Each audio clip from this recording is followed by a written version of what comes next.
Sonic and the Tales of Terror Story 2. It starts out with Sonic at a campfire telling a ghost story. I've seen that before. The narration calls Sonic's main group of friends by a group name. This is something game purists overreact to in IDW. I think this is the first time the Chaotix went camping. It's so lazy of the story that it doesn't explain why Team Sonic and the Chaotix have been camping for 2 nights in a row. The novelty would have worn off after the first time.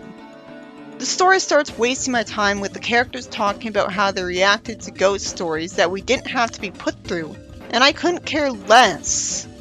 Espio tries to be silly by having his fingers forming a hook shape as he goes visible again. So that's out of character.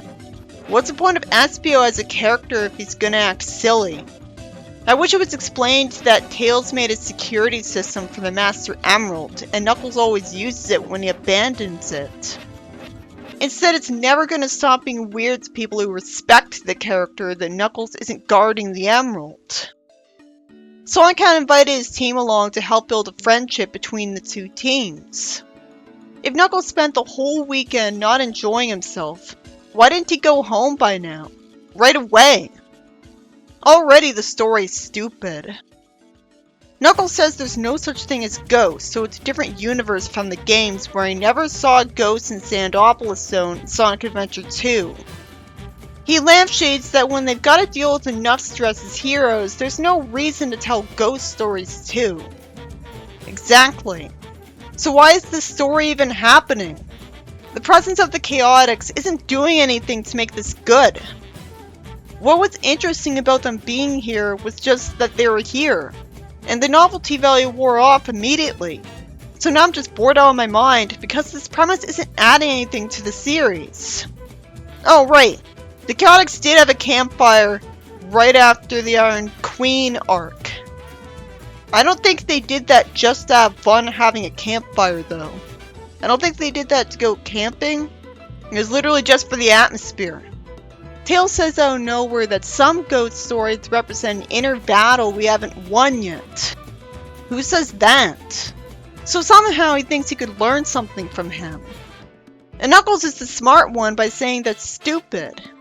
Just because Tails is Sonic's best friend, he mindlessly likes every activity Sonic does with him when there's better things he could be doing.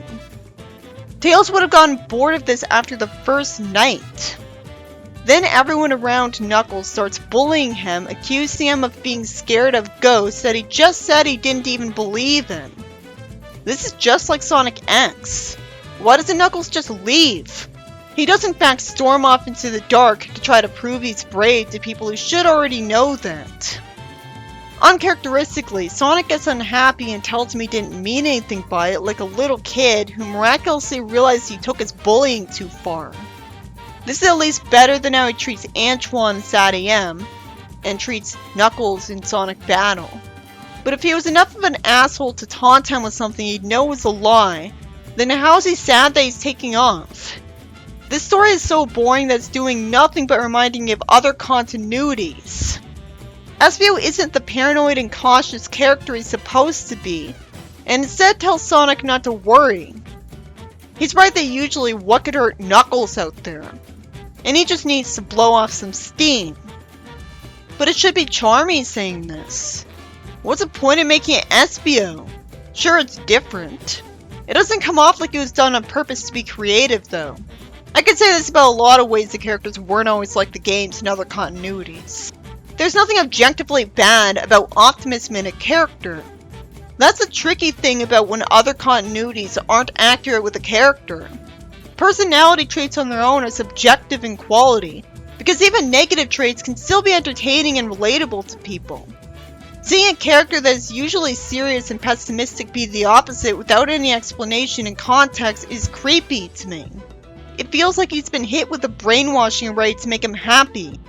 Espio's a ninja, and ninjas are meant to be cool. Anyone would see him ask what could hurt Knuckles out here and assume immediately that something will hurt Knuckles out here. So it makes a fool out of him. It's better marketing to make a fool out of Charmy instead since he's unpopular.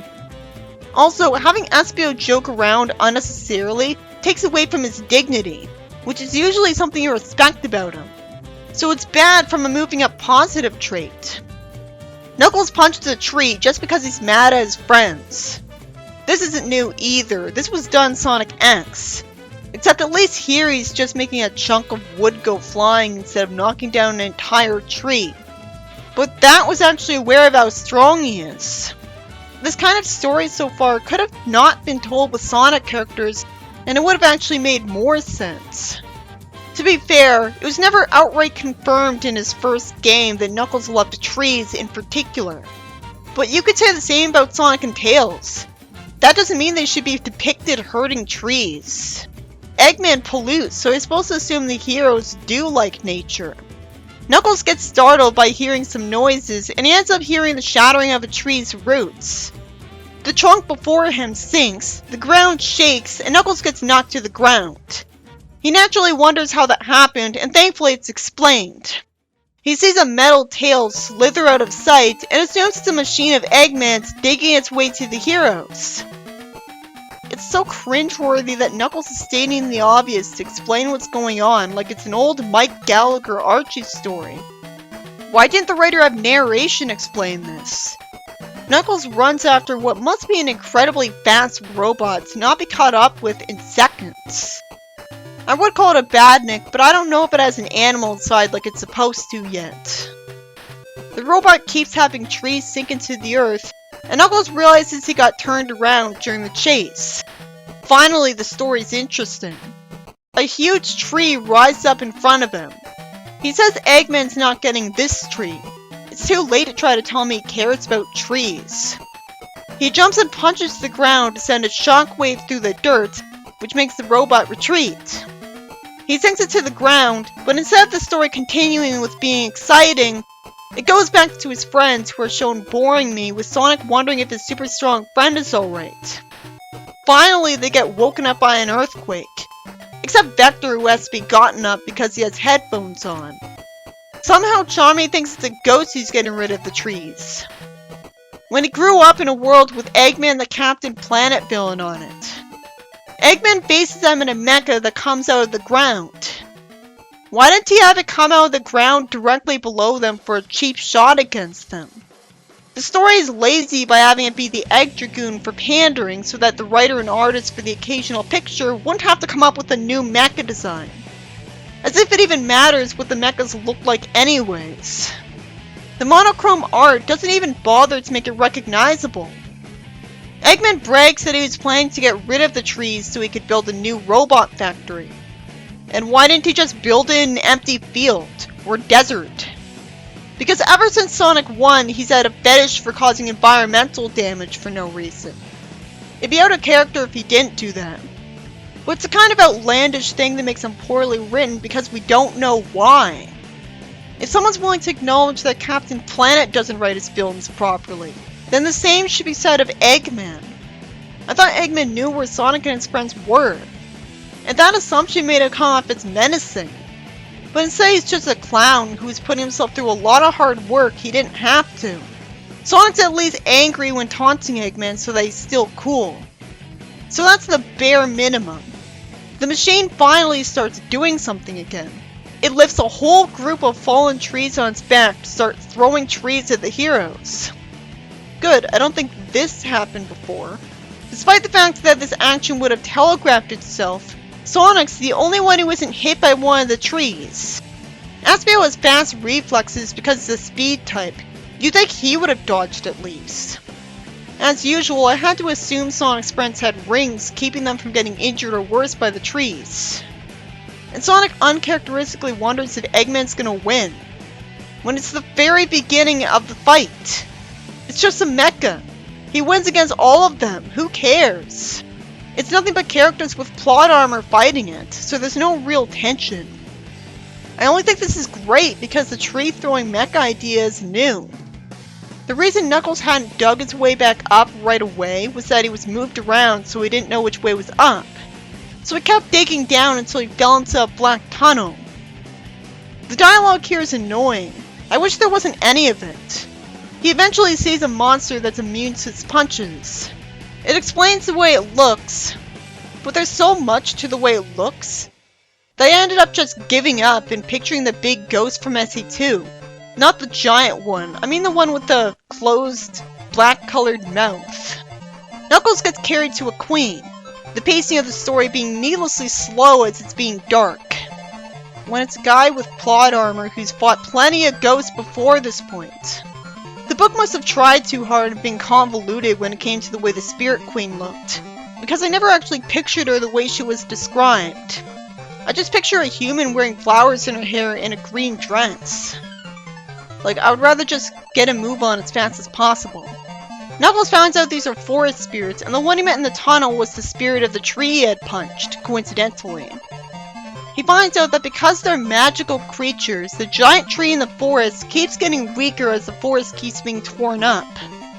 Knuckles is lectured that he's been damaging it for years, which has to mean this is on Angel Island, or that this is another universe where he was never a guardian.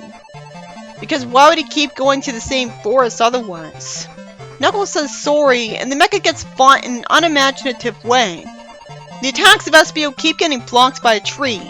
Eventually, Knuckles comes back and raises his hands, and an army of ghost lights goes out of the ground to fly into the cockpit and scare Eggman. Why did they wait until after Knuckles raised his hands to do this? Eggman doesn't just realize that the ghosts are doing nothing to him directly, just keeping him from seeing out of the cockpit. He blasts open the hatch instead of just continuing to try to fight the heroes anyways in the apparently invincible mecha that normally Sonic could have defeated by himself by just attacking weak spots without needing a Deus Ex Machina. Instead, Eggman slips and falls off the top of the Dragoon. The branches of the giant tree grab him to stop his fall for no reason when it was just gonna fling him across the forest. So it could have just waited for him to finish falling so he'd get hurt from that, and then throw him. The narration says that he was thrown into oblivion, though since this isn't canon, it could have killed him for all it mattered. There's a boring last little part to the story with some lame lines at the end no one could take seriously. Knuckles wouldn't say he's haunted when he's not. This story had a boringly uncreative premise with Knuckles getting bullied until Knuckles saw the robot snake burying the trees and was taken to an underground society's monarch, which reminds me of STC and Archie. He meets some dryads who don't want the forest to be destroyed, which is a ripoff of a Fleetway story. The spirits didn't just look like trees though, although if they did, their designs would have actually been memorable, because I would have instantly imagined them. And they effortlessly got talked into sabotaging the creative mecha using Real Villain, which is better than the nerves. The concept of a mecha throwing trees at Sonic also felt new. But the utter incompetence of everyone but Sonic tried bringing things down, Eggman included. Why would he not just keep using the mecha to fight the heroes? So what if the ghosts were in the cockpit when they weren't doing anything to him? He was turned into a coward worse than he ever was in the games. And it wasn't satisfying because it's not like he injured anyone. For the most part, the story was creative and cool enough to meet the kind of standards I want a Sonic story to have. They even had an Eggman fight to make it Sonic-like. But not only do I hate that it takes the Dryad way too seriously when it starts carrying Knuckles, which ruins the pacing, it starts out boring and lame because IDW already had Knuckles go camping with Sonic and Tails. And SatM and AOSD agent Archie already had Sonic and Tails in front of a campfire with Sonic telling ghost stories. It could have just started the story with Knuckles already in the woods, witnessing the tree destruction. It's also depressing to see Knuckles get taunted by his so-called friend. So most of the time I didn't like the story because of the tone, though it wasn't nearly as bad as last time. It's already off-putting that it's got no visuals. Why did these books make it even worse by being depressing too? This is why it took so long to review these. The story shouldn't have happened anyways because the heroes were on their second night in a row camping for no reason. Why would all these people camp out more than one night in a row?